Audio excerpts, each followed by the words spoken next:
think about the bugs a bit more in that early life. It's not just a Anni coli, it's not just a Salmonella. There's wildly different populations, degrees of pathogenicity in those groups. And so making sure you understand fundamentally what's in your environment to begin with. It may be good, it may be bad, it doesn't really matter, but understanding fundamentally what's there allows you to see any big changes, which is probably an early indicator of problems down the line, much more than there is of what that individual species is. But if you're seeing a disruption to your baseline of some of those populations, that's usually an indicator that you may have a more of a challenge coming into your system than you're used to.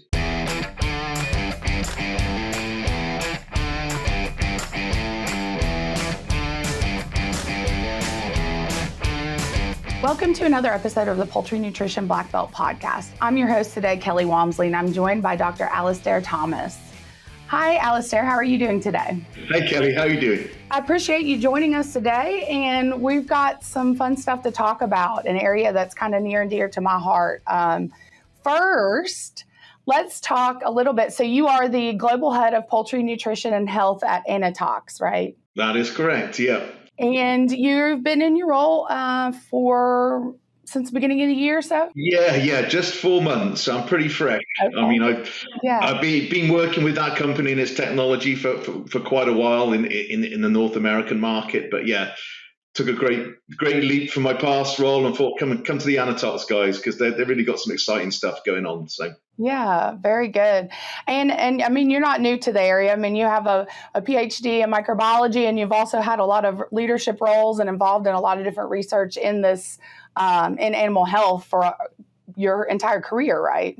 Yeah, pretty much. I started really with poultry back in my postdoc in the UK in Bristol Vet School, and 18,000 chicken Zika I swabbed in 2 years, and I thought, right, I'm never working with poultry again.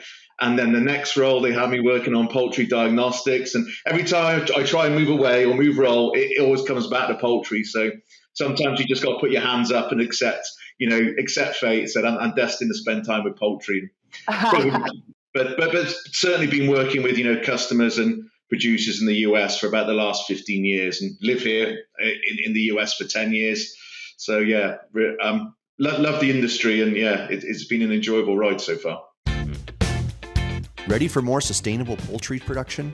New data suggests that decreasing bacterial loads in feed using Termin 8 supports enteric health, leading to improved performance. Gut health is more than a gut instinct.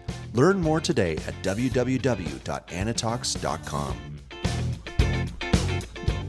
We're going to talk a little bit about birds getting off to a good start and about bacteria, microbiome. So give us a little bit of background. So good versus bad bacteria. Is there such a thing?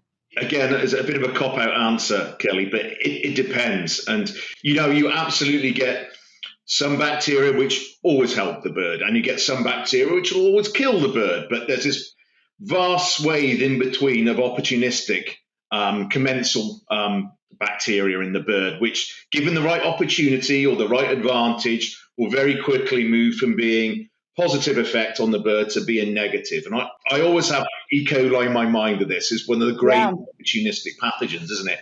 It's when I was when I've been talking to producers about this, try and think of when they're fed and happy, they're pretty safe, really. They're content, they're sleepy. E. coli, they're just sitting there in the gut doing what they're doing. But if you make them hungry, you make them starve, they're going to look for an advantage. And so that's when you get issues with bacteria upregulating things to get into the system of the bird, so into across that epithelium, into the bloodstream, and they end up in those organs because they're hungry and they're looking for new environments to reproduce. And that's all they're looking to do ultimately. And I think Jason Kelsey said it best with "hungry dogs run fastest," and that's the clue. So if happy and content and in a nice balanced microbiome, you shouldn't really have too many opportunistic pathogen challenges. But in times of stress or times of nutrient limitation for the bird and for the microbiome, that's when you're going to see some of these pathogens really accelerating their growth and numbers and causing a problem with the bird's health. So how do we, I guess, either prevent that from happening and starving out that E. coli and keeping them happy and fed? What are the ways that we can manage it? E. coli remains a challenge, and you've got those early days where the maternal antibodies are disappearing by about day 3, and the immune system is yet to be developed really in that bird up till about day 7 before. And so you're in a tremendous state of flux there with the bacterial populations, and certainly species like E. coli, Salmonella will take advantage of that. They grow quickly and they have the machinery and the pathogenicity markers to really take advantage of that early naive state in the bird. And if there's an underlying viral challenge there as well on top, that metapneumovirus at the moment, we see E. coli having a big impact on that as a secondary infection. And so usually that environmental challenge which comes through the hatchery, which is present there in the house, coupled with stress and some variability and uniformity in the birds, is going to cause a bit of a perfect storm in that first 7 days. And trying to get to the bottom what's influencing that is still a bit of a challenge, I think, Kelly. Yeah. So what do you, I guess, do you have any kind of, there's no silver bullet, of course, but what do you suggest to be able to kind of tame the beast then?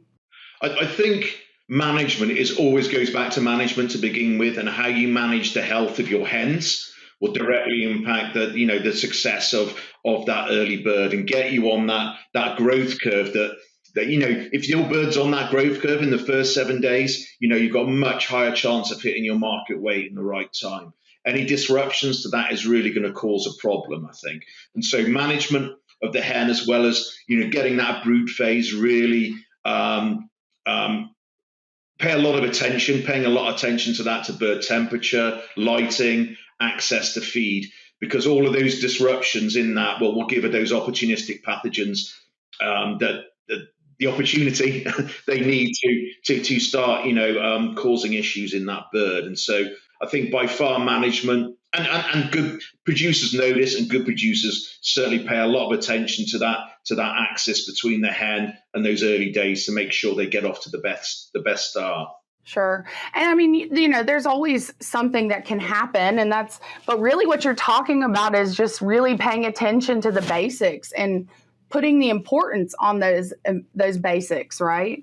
Yeah, exactly. I mean, there's so many various routes in poultry production that you're going to get bacterial contamination. It's not aseptic by a long shot. And so, managing those routes of challenge when you do have a pathogen issue is, controlling that litter, making sure it's dry, making sure it's well managed, controlling access to feed, making sure that you haven't got contamination coming in. Biosecurity is so important, I feel, for that early bird health. And what we've seen, when I've been out there speaking to producers is, unfortunately, with the metapneumovirus and the AI and that real focus on biosecurity, which is probably the biggest way of managing some of those diseases, they've seen a reduction in Salmonella incidents as well, because you're doubling down on that biosecurity program. You've got eyes on it. And so that has an overall impact across not just the viruses, but the bacterial contamination with things like Salmonella as well. So you're saying, basically, so we've been focusing on feeding the bird, right? But it's really also, and commonly you think about with ruminants, you're feeding the bugs, but also kind of in this new world of nutrition and being able to kind of manage, health and the welfare of the bird, then we're kind of also going into that school of thought of managing, feeding the bugs too. Yeah. I mean, absolutely. You want to get to a steady state in that microbiome as quickly as possible. Any variation or flux in that gives it more chance for problems. And so, there's so many different family of bacteria and genera that are important, and it differs between, the broiler hen and the turkey hen as well.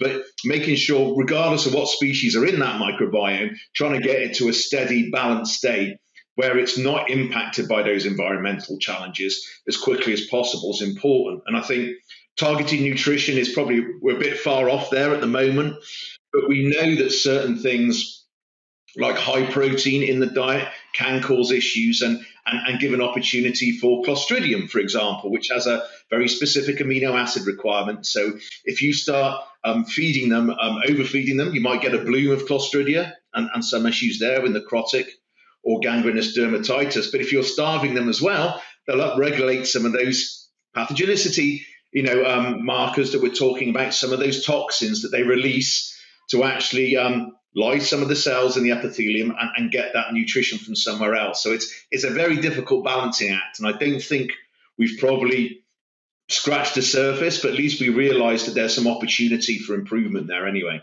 Gotcha. Well, thanks. That leaves, I guess, at least it leaves an open door for lots of opportunities for us to be able to improve, right? And that we've got some solutions out there, and we're making headway to be able to help improve performance and the health of the bird. Exactly.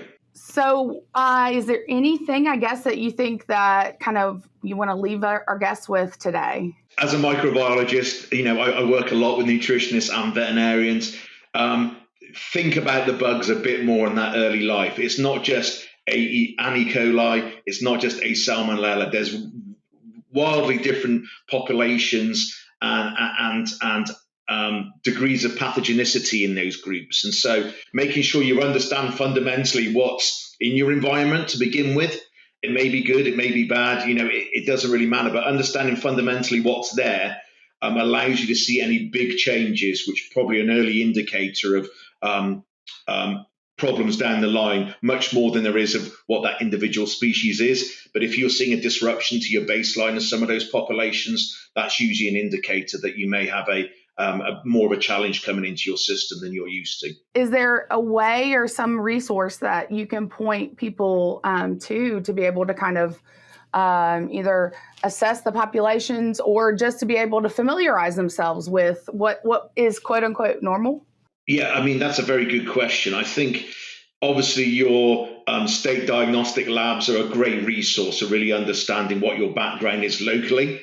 Because that can, the populations vary between bird to bird, house to house, but certainly there's local challenges depending if you're down in Mississippi, for example, or Georgia, or up here in Pennsylvania. Your diagnostic labs and regional